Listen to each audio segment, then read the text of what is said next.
Welcome in CA Editology. My name is CA Chamanlal. This video is only for education purpose. It is not a professional or legal advice. Income tax S1 status 2 individual status whether male or female. In this video we find the status of individual whether male or female. Is he or she resident or non-resident? Test A determining status under section 6 subsection 1. यहाँ पर हम status को test करेंगे, check करेंगे, उस पर test ए apply करेंगे कि इंडिविजुअल जो है वो रेजिडेंट है कि नॉन रेजिडेंट है। अगर टेस्ट अप्लाई करने के बाद वो नॉन रेजिडेंट निकलता है तो वो एनआरआई है। अगर टेस्ट अप्लाई ए करने के बाद वो रेजिडेंट निकल रहा है, उसका स्टेटस हमारे पास रेजिडेंट आ रहा है, तो हम टेस्ट बी अप्लाई करेंगे। टेस्ट बी अप्लाई करेंगे, डिटरमिन करेंगे status under section 6 sub section 6 में। क्या चेक करेंगे? टेस्ट बी लगाकर चेक करेंगे कि जो रेजिडेंट स्टेटस निकला है क्या वो ऑर्डिनरली है, क्या वो नॉन ऑर्डिनरी NOR। अगर यस आता है तो वो ऑर्डिनरी रेजिडेंट बन जाएगा, अगर नो आता है तो वो NOR हो जाएगा। स्टेटस ऑफ इंडिविजुअल, यहाँ इंडिविजुअल की बात करेंगे, टेस्ट ए इंडिविजुअल पर लगाएंगे, चाहे मेल हो चाहे फीमेल हो। यहाँ फर्म HUF कंपनी का स्टेटस हम अलग से निकालेंगे। स्टेटस टेस्ट ए क्या है? टेस्ट ए में हम जो इंडिविजुअल है वो कितने दिन इंडिया में रहा है वो देखेंगे। जो स्टेटस है रेजिडेंट और नॉन रेजिडेंट, वो इस बात से पता चलता है कि वो इंडिया में कितने दिन रहा है। स्टेटस इंडिया में कितने दिन रहा है, यहाँ हमने एक ड्रॉ किया है।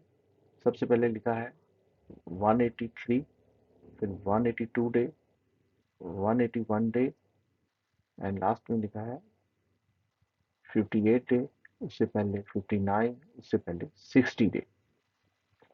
अब ये एक पर्सन है, वो कितने दिन इंडिया में रहा है ये हम देखेंगे। सीधी सी बात है, अगर पर्सन इंडिया में 182 डे या उससे ज्यादा रहा है तो वो रेजिडेंट है। चाहे वो मेल है, चाहे फीमेल है, चाहे उसकी एज कम है, चाहे उसकी एज ज्यादा है, चाहे वो सिटीजन ऑफ इंडिया है या नहीं है, चाहे वो इंडियन ओरिजिन है चाहे वो नहीं है। सिटीजन ऑफ इंडिया और इंडिया ओरिजिन पर्सन हम पहली वीडियो में डिस्कस कर चुके हैं। इनकम उसकी चाहे 15 लाख से ज्यादा है चाहे 15 लाख से कम है, अगर वो 182 दिन या उससे ज्यादा इंडिया में रह गया है तो वो रेजिडेंट होगा। अब हम दूसरी तरफ आएंगे। दूसरी तरफ अगर इंडिविजुअल 59 डे या उससे कम डे इंडिया में रहता है, मतलब 60 डे से कम अगर इंडिया में रहता है, किस साल? ड्यूरिंग द प्रीवियस ईयर 2022 2023, वो नॉन रेजिडेंट होगा। चाहे वो नॉन सिटीजन है, चाहे वो सिटीजन है, चाहे वो इंडियन ओरिजिन पर्सन है, चाहे उसकी इनकम कम है, चाहे उसकी इनकम ज्यादा है, वो नॉन रेजिडेंस होगा क्योंकि वो 59 डे या उससे कम इंडिया में रहा है। अब हमें पता चल गया, अगर कोई भी इंडिविजुअल 182 दिन या उससे ज़्यादा रहता है तो वो रेजिडेंट हो जाएगा। अगर 60 डेज से कम रहता है तो वो नॉन रेजिडेंट हो जाएगा। अब फर्दर चेक करेंगे, हम टेस्ट बी अप्लाई करेंगे। अब वो रेजिडेंट है, ऑर्डिनरली है या नहीं है, उसके लिए हम टेस्ट बी अप्लाई करेंगे। ऐसे ही अगर नॉन रेजिडेंट है उसके लिए टेस्ट बी अप्लाई करने की कोई ज़रूरत नहीं, वो नॉन रेजिडेंट है। सिर्फ टेस्ट बी हम तभी अप्लाई करेंगे जब वो रेजिडेंट होगा। फिर हम फर्दर टेस्ट करेंगे कि वो ऑर्डिनरली है या नहीं। अब टेस्ट ए को हम विद एग्जांपल समझते हैं। राजेश सिटीजन ऑफ इंडिया है, ही settled in USA, he visited India on 1st May and left on 26th June. Now check whether he is resident or not. First, no doubt he is a citizen of India. वो citizen है India का। कितने दिन रहा है? मई और जून। मई के 31 day, जून के 20 डे, टोटल डेज हो गए हमारे पास 51। Because he is less than 60 day. अब हमें पता है जो इंडिविजुअल 60 डे से कम इंडिया में रहा है किस साल, during the previous year 2022 and 23, he is non resident, NRI। अब ऐसे ही हम दूसरी एग्जांपल समझते हैं। से mister Paul citizen of UK, same he came in India on 1st May and left 20 June. What is the status in India in previous year 2022 and 23? अब देखते हैं इसका क्या स्टेटस होगा। अब यहाँ पर वो सिटीजन ऑफ यूके है, ठीक है, वो भी मई में आया और जून में चला गया। मई के 31 डे एंड जून के 20 डे, टोटल कितने हो गए? 51 day. It is less than 60 day, ये भी 60 डे से कम है। तो हमें पता है अगर कोई भी पर्सन, चाहे वो सिटीजन ऑफ इंडिया हो, चाहे वो सिटीजन ऑफ यूके हो, अगर वो 60 डेज से कम इंडिया में रहता है प्रीवियस ईयर 2022 एंड 23 में, वो नॉन रेजिडेंट होगा। अब इसी तरह हम दूसरी एग्जांपल देखते हैं।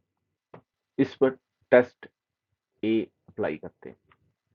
अब एक तरफ राजेश है सिटीजन ऑफ इंडिया, दूसरी तरफ मिस्टर पॉल है सिटीजन ऑफ यूके। दोनों ही सेम पीरियड में इंडिया में रहे हैं। कितने दिन रहे हैं? 193 day, which is more than 181 day. अब हमें पता है जो भी इंडिविजुअल, चाहे मेल है चाहे फीमेल है, जो कम से कम 182 डे या उससे ज्यादा इंडिया में रहा है previous year 2022 and 23, he is resident of India. तो ये दोनों केसों में ये रेजिडेंट ऑफ इंडिया है। अब इस पर हम फर्दर टेस्ट बी अप्लाई करेंगे कि वो ऑर्डिनरली है या नहीं। अब जो पर्सन 182 डेज से कम और 59 डेज से ज्यादा इंडिया में रहे, यानी कि दोनों जो है इस सर्कल के बीच में रहे हैं, अब उनका स्टेटस हम कैसे चेक करेंगे? क्या है? इंडिविजुअल सेटल हुए हैं अब्रॉड और इंडिया में आए हैं, घूमने आए हैं या किसी काम के जरिए में आए हैं, वो इंडिया में आए हैं ड्यूरिंग द प्रीवियस ईयर, और पीरियड क्या है, 182 डेज से कम है और 59 डेज से ज्यादा है, तब हम स्टेटस कैसे चेक करेंगे। अब टेस्ट ए को हम फ्लो चार्ट के जरिए समझेंगे। जो इंडिविजुअल 181 डे और 60 डे के बीच में इंडिया में रहे हैं, उनका रेजिडेंट स्टेटस कैसे डिसाइड होगा। सबसे पहले देखेंगे क्या वो इंडिविजुअल इंडिया का सिटीजन है या नहीं। जी हाँ, इंडिविजुअल सिटीजन ऑफ इंडिया है। अब देखेंगे उसकी जो है टोटल इनकम, क्या वो 15 लाख या उससे कम है। इसमें हम फॉरेन सोर्स की इनकम ऐड नहीं करेंगे उस इंडिविजुअल की। ये जो लिमिट है 15 लैक्स ड्यूरिंग का प्रीवियस ईयर की देखेंगे। अब ये टोटल इनकम क्या है, income under the head salary, income under the head house property, income under the head business and profession, income under the head capital gain, income under the head other sources. Other sources में FD interest, saving interest, RD interest, any other income which is not come under the above head must be written down in this head. जो income ऊपर के head में नहीं आती वो हम other sources में डाल देते हैं। Clubbing of income, set of losses, gross total income, less deductions and balance is total income. Deduction क्या है, जैसे LIC की डिडक्शन, लाइफ इंश्योरेंस प्रीमियम की डिडक्शन, इन्वेस्टमेंट की डिडक्शंस, मेडिकल इंश्योरेंस की डिडक्शंस, ये सारी चैप्टर 6 में आएगी और वो डिडक्शन लेस करने के बाद जो टोटल इनकम बचेगी। अब यहाँ एक एग्जांपल देखते हैं टोटल इनकम की। टोटल इनकम सपोज करो हाउस प्रॉपर्टी इनकम है 12 लाख और अदर सोर्सेज इनकम इंटरेस्ट की NORO 3 लाख, NRE 5 लाख, हाला एग्रीकल्चर इनकम 3 लाख। अब जो है 15 लाख की लिमिट कैसे डिसाइड करें। अगर ऐसे देखें तो 3 lakh plus 5 lakh 8 lakh plus 3 lakh 11 lakh, 11 plus 12 is more than 15 lakh. But here we count only total income, which is taxable income. Exemptive income is outside the total income. NOR is taxable income. 3 lakhs plus 12 lakhs, 15 lakhs is not exceed. NRE interest income 5 lakhs, Hala agriculture income 3 lakhs, 8 lakhs is come under exempted income। अब यहाँ पर ये हमारे clear हो गया है कि हमने टोटल इनकम में exempted इनकम ऐड नहीं करनी और ना ही हमने फॉरेन सोर्स की इनकम ऐड करनी है। It subject to FEMA act and other provision, कि फेमा एक्ट में वो exempted है कि नहीं है। पर जहाँ पर हमने as per my point of view हमने टोटल इनकम जो इस हेड की है वही नहीं है, exempted इनकम हमने इसमें ऐड नहीं करनी। अब इंडिविजुअल की इनकम 15 लाख या उससे कम है, जी हाँ बिल्कुल है।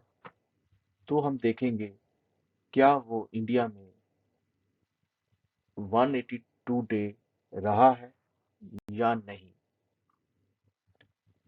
मिनिमम 182 डे या उससे ज्यादा, जी हाँ ज्यादा रहा है तो नो डाउट वो रेजिडेंट है। जैसे हम पहले भी बता चुके हैं, अगर कोई भी पर्सन 182 दिन या उससे ज्यादा रहता है तो कुछ चेक करने की जरूरत नहीं, वो ऑलरेडी रेजिडेंट हो गया। चाहे उसकी इनकम कम है, चाहे वो सिटीजन है, चाहे वो नॉन सिटीजन है, चाहे इनकम 15 लाख से ज़्यादा है, चाहे 15 लाख से कम है। अगर वो कम है तो वो नॉन रेजिडेंट है। ठीक है, यहाँ वो अगर वो 150 दे रहा तो भी नॉन रेजिडेंट है। अब इंडिविजुअल जो है वो इंडियन सिटीजन नहीं है तो क्या होगा? फिर हम चेक करेंगे क्या पर्सन है, पर्सन ऑफ इंडियन ओरिजिन है, क्या वो individual person of Indian origin में आता है या नहीं।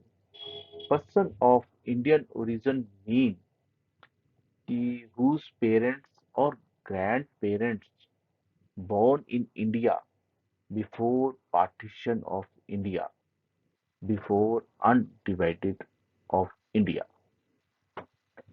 जी हाँ, यस वो है। तो हम चेक करेंगे क्या उसकी टोटल इनकम 15 लाख से ज्यादा तो नहीं, 15 लाख या उससे कम है। जी हाँ, उसकी इनकम 15 लाख से कम है या 15 लाख है। फिर हम चेक करेंगे क्या वो 182 डे या उससे ज्यादा इंडिया में रहा है during the previous year 2022 and 23। जी हाँ रहा है, तो वो क्या है? रेजिडेंट। अगर वो 182 डेज से कम इंडिया में रहा है तो वो नॉन रेजिडेंट हो जाएगा।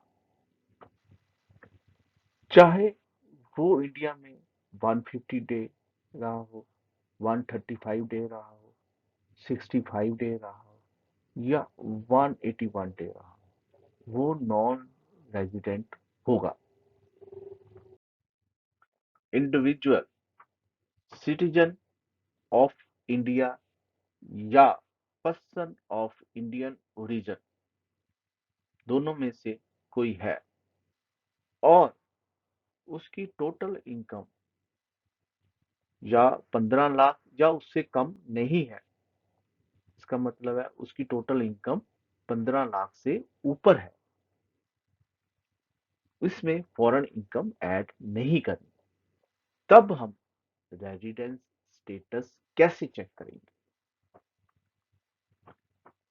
तब हम देखेंगे कि वो इंडिविजुअल इंडिया में एट लीस्ट 120 डे रहा है या नहीं। जी नहीं, वो 120 डे नहीं रहा, मीन्स वो 120 डेज से कम रहा है, तो वो क्या हो जाएगा? नॉन रेजिडेंट हो जाएगा।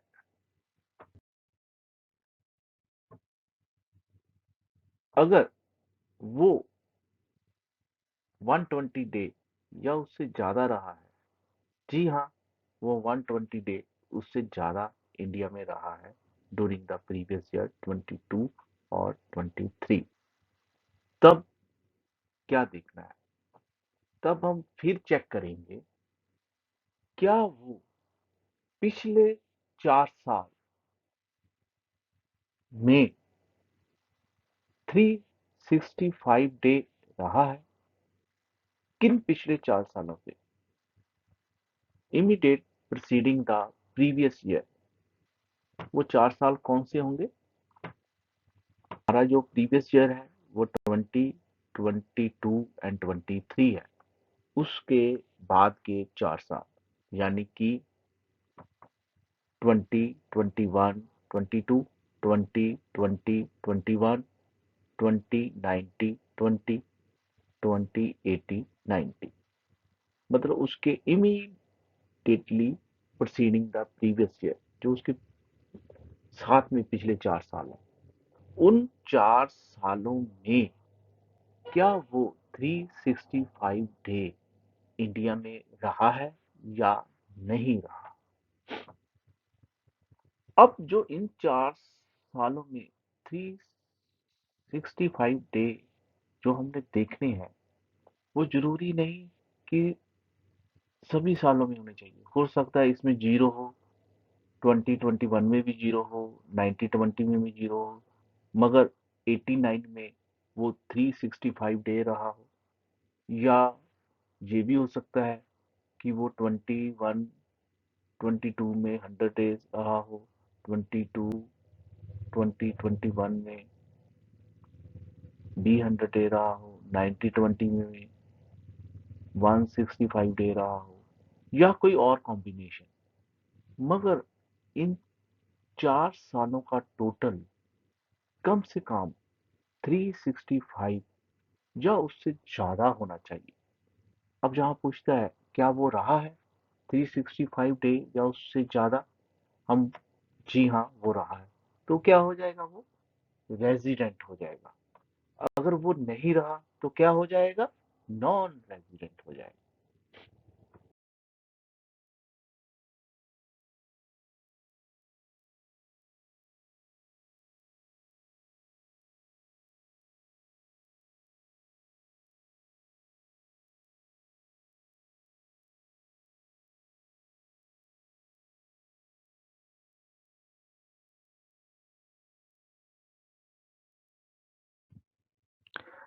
बेशक यहाँ इंडिविजुअल जिसकी इनकम 15 लाख से ज्यादा है उसके डे कम करके 120 डे कर दिए हैं, मगर साथ में दूसरी कंडीशन भी है। अगर ये दोनों कंडीशन फुलफिल होगी तभी पर्सन जो है इंडिविजुअल वो रेजिडेंट होगा। अगर दोनों में से एक कंडीशन भी फुलफिल नहीं होगी तो वो नॉन रेजिडेंट हो जाएगा। अब हम चेक करेंगे कि इंडिविजुअल सिटीजन ऑफ इंडिया है, नहीं, पर्सन ऑफ इंडियन ओरिजिन भी नहीं है, वो नॉन सिटीजन है, non person of Indian origin है, या कोई और पर्सन है। क्या वो इंडिया में एट लीस्ट 60 डे रहा है या नहीं रहा ड्यूरिंग द प्रीवियस ईयर? जी नहीं, वो 60 डे नहीं रहा, तो वो क्या हो गया, नॉन रेजिडेंट हो गया।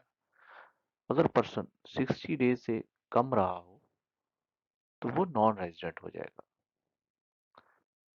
जी नहीं, जी हाँ, वो 60 डे या इससे ज्यादा इंडिया में रहा है, तो हम सेकंड कंडीशन देखेंगे। सेकंड कंडीशन क्या है, वो at least 365 days during last 4 year after the immediate preceding the previous year। क्या वो 365 डे पिछले 4 सालों में रहा है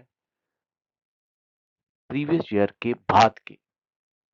हमारा प्रीवियस ईयर कौन है, 20 22 23, उसके पिछले 4 साल 20 21 22 20 20 21 20 19 20 20 18 19। क्या वो 365 दिन इन 4 सालों में रहा है? जी हाँ, वो रहा है, तो वो क्या हो जाएगा, रेजिडेंट हो जाएगा। यानी कि दो कंडीशनें दोनों फुलफिल होगी during the previous year at least 60 day and 365 day during the 4 last year after the previous year। अगर दोनों होगी तो रेजिडेंट होगा, अगर दोनों में एक भी फुलफिल नहीं होगी तो नॉन रेजिडेंट होगा।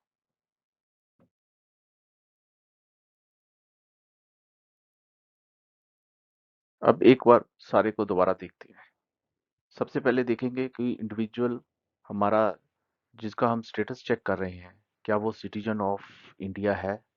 जी हाँ, वो सिटीजन ऑफ इंडिया है, तो उसकी इनकम चेक करेंगे। अगर इनकम उसकी 15 लाख या उससे कम है तो हम कौन से दिन देखेंगे, एट लीस्ट 182 डे के। अगर 182 के डे वो इंडिया में रहा है तो वो रेजिडेंट है, नहीं रहा तो नॉन रेजिडेंट है। अगर वो इंडिविजुअल सिटीजन ऑफ इंडिया नहीं है फिर हम चेक करेंगे कि कहीं वो पर्सन ऑफ इंडियन ओरिजिन तो नहीं है। अगर वो पर्सन ऑफ इंडियन ओरिजिन है तो देखेंगे उसकी इनकम 15 लाख से कम है तो वही 182 डे लगाएंगे। अगर उसकी इनकम 15 लाख से ज्यादा है तो हम 182 डे की जगह 120 डे चेक करेंगे। अगर वो इंडिया में 120 डे रहा है फिर हम और चेक करेंगे क्या वो प्रीवियस ईयर के अलावा पिछले 4 साल भी इंडिया में रहा है। अगर रहा है क्या वो कम से कम 365 डे उन 4 सालों में रहा है जो प्रीवियस ईयर के बाद के हैं। अगर ये है तो वो रेजिडेंट हो जाएगा, अगर नहीं है तो वो नॉन रेजिडेंट हो जाएगा। इसी तरह अगर जिसका हम इंडिविजुअल का स्टेटस चेक कर रहे हैं ना तो वो सिटीजन ऑफ इंडिया है ना हो पर्सन ऑफ इंडियन ओरिजिन है तो हम 182 डे भी नहीं रहेंगे, 120 डे भी नहीं रहेंगे। तो हमने सिर्फ 60 डे चेक करनी है क्या वो सिर्फ इंडिया में कम से कम 60 डे रहा है। पर उसके साथ एक और कंडीशन भी है कि वो प्रीवियस ईयर के बाद के पिछले 4 सालों में कम से कम 365 डे इंडिया में रहा हो तभी वो रेजिडेंट होगा, वरना वो नॉन रेजिडेंट ही होगा। इंडिविजुअल स्टेटस अभी हम कंटिन्यू करेंगे नेक्स्ट वीडियो में। इंडिविजुअल स्टेटस पार्ट बी में उसके साथ कुछ हम प्रैक्टिकल एग्जाम्पल भी देखेंगे, साथ में और भी करेंगे। तब तक के लिए शुक्रिया, नमस्ते, थैंक्स।